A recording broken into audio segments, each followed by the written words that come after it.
He stood back for her to pass, made a parting and very respectful bow to Mademoiselle Gerbois, walked out and closed the door after him.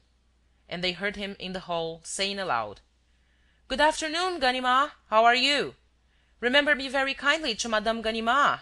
I must drop in on her to lunch one of these days. Good-bye, Ganimard."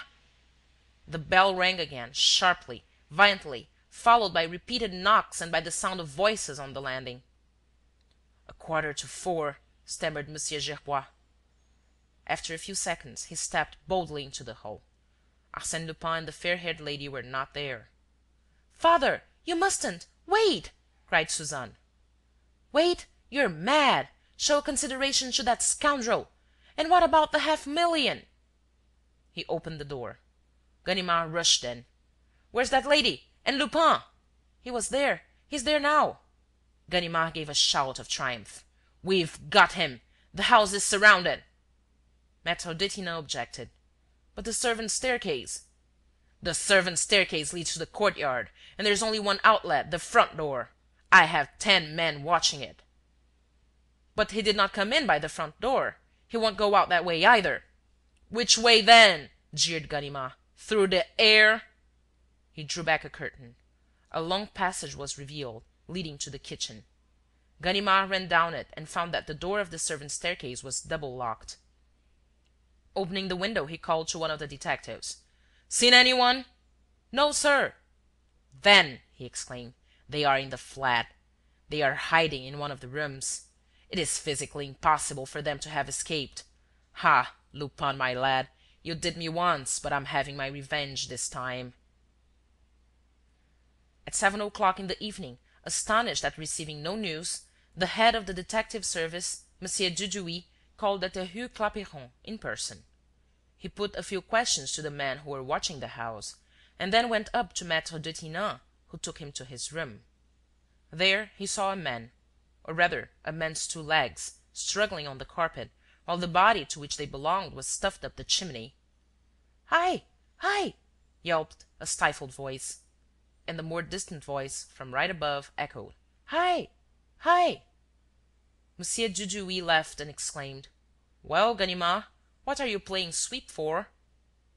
The inspector withdrew his body from the chimney.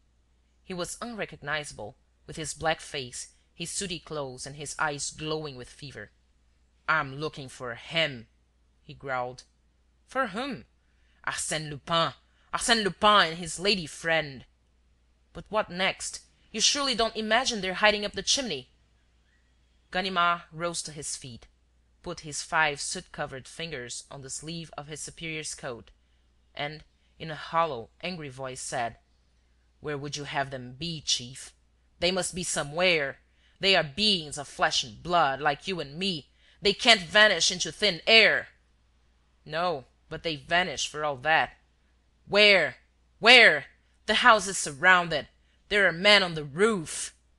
"What about the next house?" "There's no communication."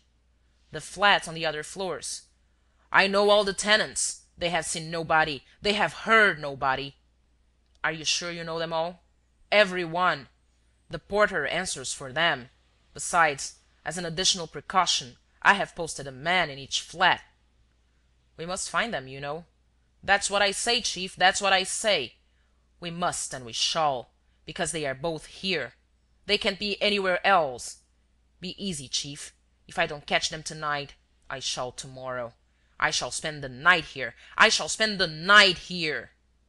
He did, in fact, spend the night there, and the next night, and the night after that. And, when 3 whole days and 3 nights had elapsed, not only had he failed to discover the elusive Lupin and his no less elusive companion, but he had not even observed the slightest clue upon which to found the slightest supposition. And that is why he refused to budge from his first opinion. Once there's no trace of their flight, they must be here. It is possible that, in the depths of his mind, he was less firmly convinced. But he refused to admit as much to himself. No, 1,000 times no. A man and a woman do not vanish into space like the wicked genii in the fairy tales. And, without losing courage, he continued his searchings and investigations, as though he hoped to discover them hidden in some impenetrable retreat, bricked up in the walls of the house. Chapter 2.